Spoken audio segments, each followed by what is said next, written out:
a multi-mode teleoperation framework for humanoid loco-manipulation. Over the years, there have been many improvements in job-related safety standards and working conditions, but there are still many situations and environments where human lives are put at risk. The number of casualties could be reduced if the physical presence of the operator were avoided.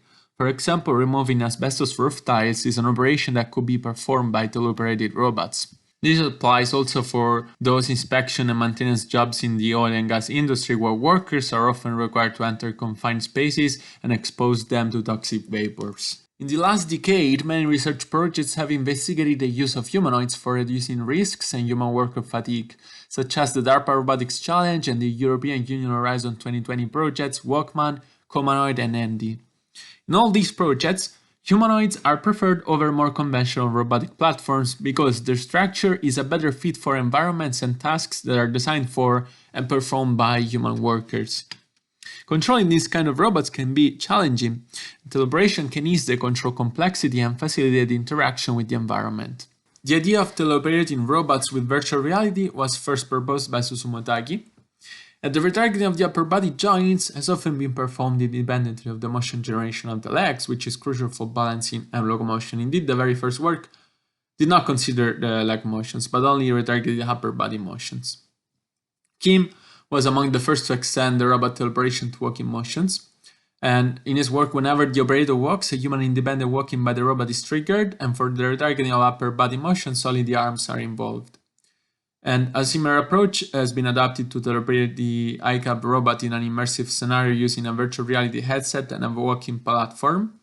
And the robot starts and stops walking whenever the operator does, but once again, the retargetable double support motions are only limited arm movements. Ishiguro instead conducted some experiments retargeting highly dynamic upper body and leg motions onto the humanoid robot Jackson. Although suitable for executing challenging movements such as kicking or hitting a tennis ball with a racket, their technique cannot be used for motions like jumping, running or walking on rough terrains. We propose instead a multi-mode teleoperation framework, where the human operator can choose between the two different teleoperation modes using the buttons of a virtual reality controller.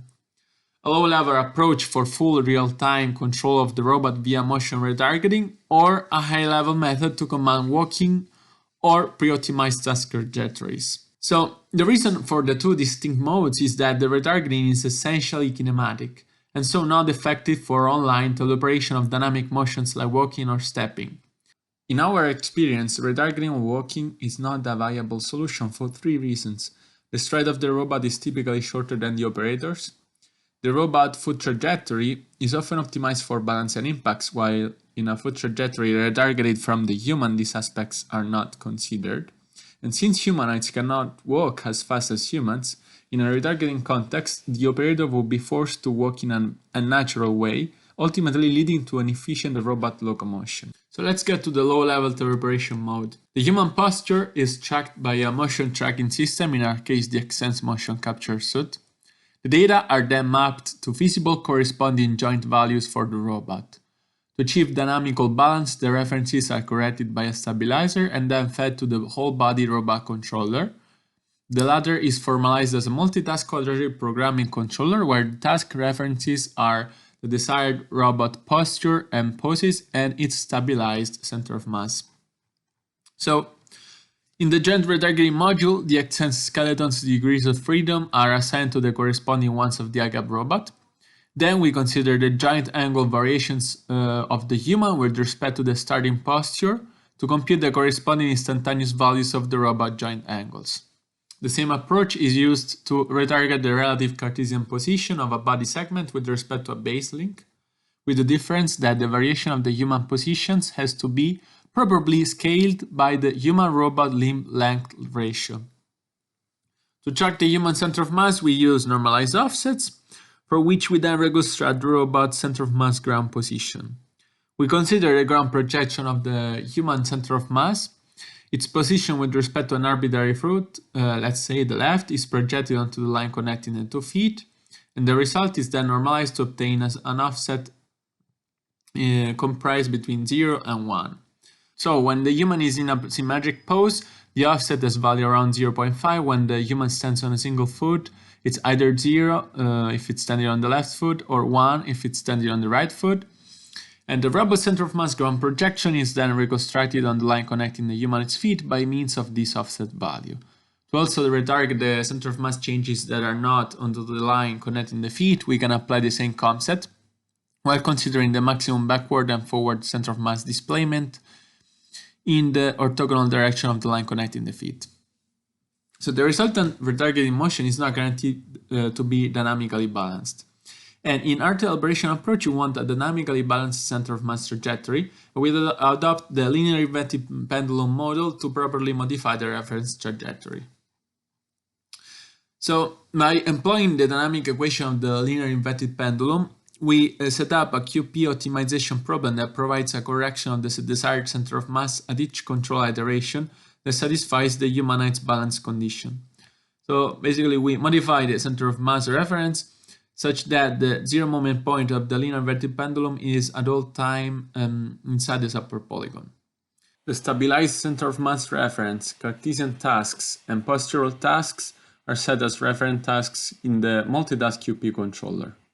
In the high-level teleoperation mode, the desired humanoid motion is either defined offline through pre-generated task trajectories or online with an MPC-based gait generator.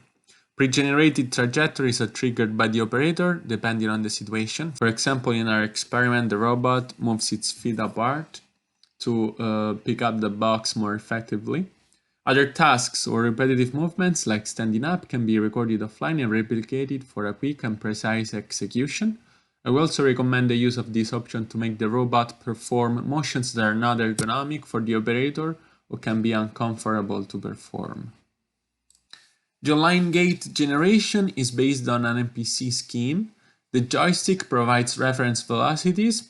Footstep orientations are computed in a separate stage and used as known parameters in the next module, and that's useful to guarantee the linearity of the constraints in the following MPC formulation. So to generate the footstep orientations, a first QP problem is solved for all the predictive footsteps that fall within the prediction horizon of the MPC problem. And a second module based on MPC generates the center of mass trajectory and the positions of the footsteps while their orientations are inherited from the first module.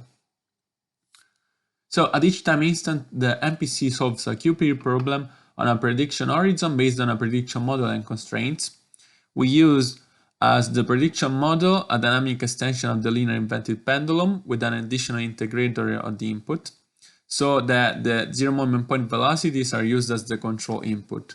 The constraints enforced in the second QP are a balance constraint, which ensures that the zero moment point is at all times inside the subperpolygon, a kinematic constraint, guaranteeing that the footsteps are placed in a kinematically feasible region and that they avoid self-collisions, and a stability constraint, which makes sure that the generated center of mass trajectory does not diverge with respect to the zero moment point. Once both QP problems are solved, the first value of the zero moment point derivative is used to compute the center of mass trajectory through the prediction model, while the first predictive footstep is employed to generate a swing foot trajectory. Both the center of mass and the swing foot trajectories are finally tracked by the kinematic controller. Here we present an illustrative experiment performed with a human operator and the ICAP humanoid robot. In our presented scenario, the robot must walk, pick up a box on the floor and hand it to the worker. The operator is equipped with a wearable motion capture Xsense ambient suit and the virtual reality Oculus Rift system composed of a headset and a pair of joysticks. With the joystick, the operator can select the teleoperation mode. In this first case, the human is guiding the walking of the robot. The cameras of the robot are connected to the Oculus system so that the human can receive visual feedback.